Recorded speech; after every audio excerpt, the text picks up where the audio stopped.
ఈ 5 సంవత్సరాల్లో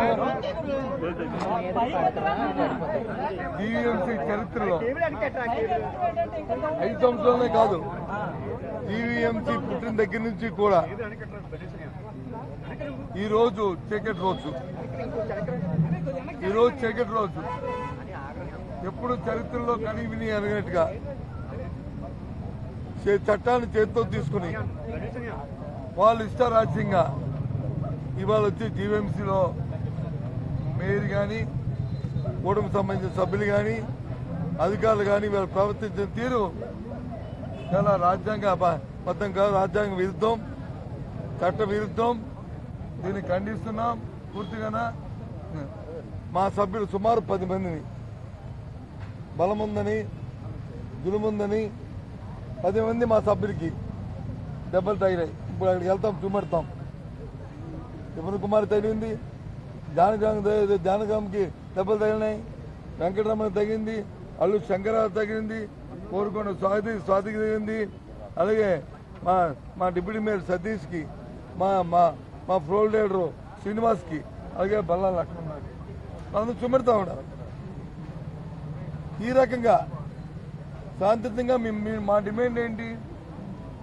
ఏదైతే మొన్నటి రోజు ఇచ్చిన 15వ అంశం ఏదైతే ఉందో, చంద్రబాబు నాయుడు కుటుంబ సభ్యులు గీతం యూనివర్సిటీకి 5,000 కోట్ల రూపాయల భూముల్ని దోచుకోవడానికి ప్రయత్నం చేస్తున్నారో, ఆ ప్రయత్నంలో భాగంగా కౌన్సిల్లో తీర్మానం ఇవాళ పెట్టిన తీర్మానాన్ని దయచేసి తీర్మానం పెట్టొద్దు, దాని మీద నిర్ణయం పెట్టొద్దు అని చెప్పి మా డిమాండ్. మేము అడిగిన డిమాండ్ అది. ఈ విశాఖపట్నం ప్రజల పక్షాన, ఈ రాష్ట్ర ప్రజల పక్షాన అవినీతికి వ్యతిరేకంగా, దోపిడీకి వ్యతిరేకంగా మేము వచ్చి అడిగితే మా కార్పొరేట్ల మీద వచ్చి దౌర్జన్యం చేసి వాళ్ళ మీద వచ్చి కొట్టడానికి తయారై తోపులాడి చేసి, ఎప్పుడు కనీవిని చరిత్రలో పోలీసులు లోనకి పిలిచి ఎక్కడి మీ మీడియాని వచ్చి ఎప్పుడు కూడా రానికంట, జరిగిన వాస్తవాలు బయటకు తెలియకంట, అందుకే చీకటి రోజు ఇవ్వాలని చెప్పాం. దురదృష్టం, మన మహాత్మా గాంధీ గారు ఈ దేశానికి స్వాతంత్రం తీసుకొచ్చి మనం స్వేచ్ఛ వాయువులను పీల్చుకునే అవకాశం ఇచ్చి వాక్ స్వాతంత్రం ఇచ్చిన గాంధీ గారు ఇవాళ వర్ధంతి. ఆ రోజునాడు ఇలాంటి దుర్మార్గం ఎందుకు మహానుభావుని అందుకేనా ఇలాంటి దోపిడీ కోసమైనా మాకు స్వాతంత్రం ఇచ్చా బాబు? ఇలాంటి దోపిడీదారులు వచ్చి ఇవాళ అవకాశం కల్పించారు మా బుజ్జిబాబుజీ గారు. మీ ఆత్మహత్యలో చూడండి, ఇది న్యాయమా చెప్పండి? 5,000 కోట్లు రూపాయి కాదు, పాపాయి కాదు, ఇది కాదు. 5,000 కోట్లకు సంబంధించిన భూమిని 54 ఎకరాల 79 సెంటుని ఏ రకంగా ఇవాళ తెలుగుదేశం పార్టీ చంద్రబాబు నాయుడు కుటుంబ సభ్యులు దోచుకుంటున్నారో, ఏ రకంగా భారతీయ జనతా పార్టీ అలాగే జనసేన పార్టీ దాన్ని సమర్థిస్తుందో, దయచేసి విశాఖపట్నం ప్రజలే కాకుండా రాష్ట్ర ప్రజలందరినీ కూడా నేను చూడమని చెప్తున్నాం, ఆలోచించమని చెప్తున్నాం. ఇది చాలా దుర్మార్గం. నాకు తెలుసు, నేను ఎన్నో సభలు చూశాను. నేను పార్లమెంట్ సభ్యుడిగా ఉన్నాను, శాసనసభ్యుడిగా ఉన్నాను, శాసనమండలి సభ్యుడిగా ఉన్నాను, చూశాను.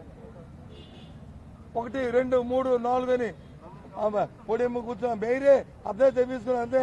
1 అయిపోయింది, 2 అయిపోయింది, 3 అయిపోయింది. ఎవరు ఆఫీసర్లు ఎవరు సభకెళ్ళే? అక్కడ కమిషనర్ ఏం చేస్తున్నాడు, సెక్రటరీ ఏం చేస్తున్నాడు, వీళ్ళు ఏం చేస్తున్నారు? అసలు విషయాల గురించి అలేదు. ఈయనే 1, 2, 3, 4 అయిపోయింది 15 అని లేచి వెళ్ళిపోవడం. ఇది చట్ట విరుద్ధం. ఇది ఇవాళ జరిగిన ప్రొసీడింగ్స్ ఏవి కూడా అవి లా బైండింగ్ కాదు, అవేవి చెల్లవు. చట్టరీత్యా దీని మీద కూడా మేము పోరాటం చేస్తాం. ఇది చాలా దురదృష్టం. ఇలాంటి జీవీఎంసీని ఆఖరిగా 5 సంవత్సరాలు శుభ్రంగా మా మేయర్ గారు, మా డిప్యూటీ మేయర్ గారు, మా మామూలు ఉన్నప్పుడు ఎంత శుభ్రంగా, ఎంత సౌమ్యంగా, ఎంత హోందాగా, ఎంత ధ్యేయంగా పరిపాలించామండి. ఎప్పుడైనా ఇలాంటి చరిత్రలు చూసామా? ఇలాంటి అవకాశాలు చూసామా? ఇది చాలా దురదృష్టకరం, చాలా దురదృష్టకరం ఈరోజు. అందుకే చీకటి రోజు ఇది బ్లాక్ డే. విశాఖపట్నం మా విశాఖపట్నం నగరపాలక సంస్థ చరిత్రలోని బ్లాక్ డే ఇది. ఇలాంటి రోజు మళ్ళీ కూడా రాకూడదని నేను ప్రజాస్వామ్యాన్ని కాపాడుకునే వ్యక్తిగా ఇవాళ మనం చేస్తున్నాను. ఇవాళ చాలా దురదృష్టకరం. కాబట్టి దీన్ని వెళ్తాం. దీనికోసం ఎంతైనా తగ్గుపా మరి ఫ్యూచర్లో ఏ విధంగా ఈ పోరాటాన్ని ముందుకు తీసుకెళ్లాలో ఆలోచన చేస్తాం. మా నాయకుడు జగన్మోహన్ రెడ్డి గారితో మళ్ళీ మీ అందరం కలిసి కూర్చొని దీని మీద చర్చించి ఒక కార్యాచరణ రూపొందించి ప్రకటిస్తామనే విషయాన్ని తెలియజేస్తున్నాం. దీని అన్నీను ఒక పక్క న్యాయ పోరాటం, ప్రజల మద్దతు, ప్రజా పోరాటం అన్నీ కూడా చేస్తాం. ఇది చాలా అన్యాయం. ఇది చంద్రబాబు నాయుడు గారి కుటుంబం దోచుకుంటున్న ఈ 5,000 కోట్ల రూపాయల భూదోపిడి అనేది ఇది చరిత్రలోనే ఎప్పుడు జరగంది. ఇది చాలా అన్యాయం. మిమ్మల్ని కూడా లోనికి రానికంట ఇవాళ ఏం చెప్తారో ఆలోచించండి. చేస్తాం అంటే అన్ని కోణాల్లోనూ మా ఆలోచన చేస్తాం. ఇప్పుడు చూపెడుతున్నాం అక్కడ ఒకటి కాదు, ఇద్దరు కాదు, 10 మంది.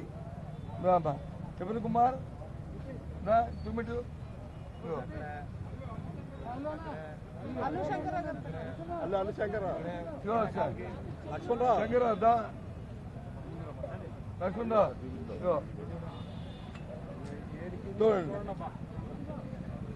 చూడండి ఏ విధంగా లక్ష్మణరావు గారికి గట్టిగా లక్ష్మణరావు చేస్తున్నారు అక్కడ. లక్ష్మణ్ చూడండి అతను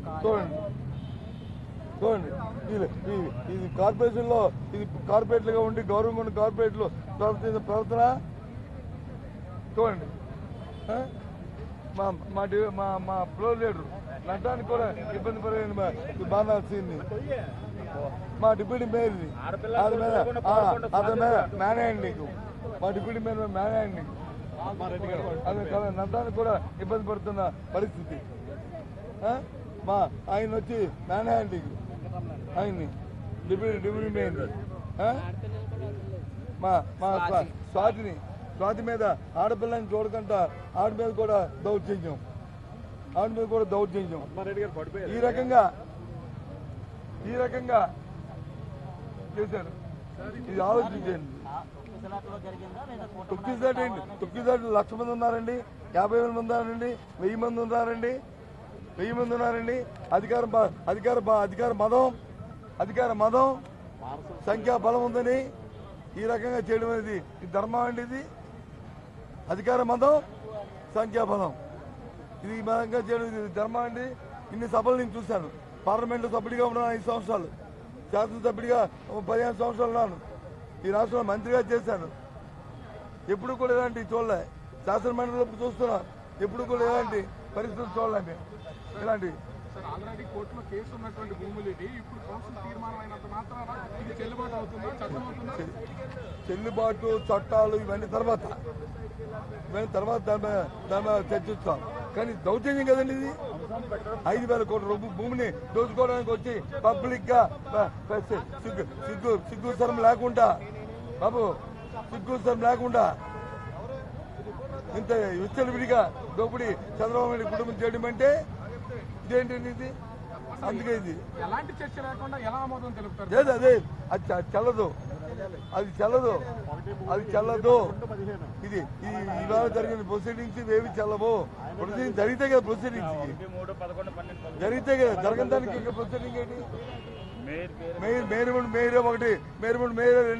ఏదో బయట ఆక్షన్లో ఏళ్ళ పాటలుగా 3 అయిపోయింది, 1, 2, 3 అయిపోయింది.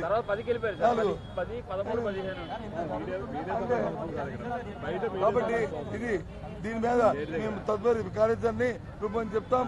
గాంధీ విగ్రహం దగ్గర మా దగ్గర జరుగుతుంది, అక్కడికి వెళ్తున్నాం.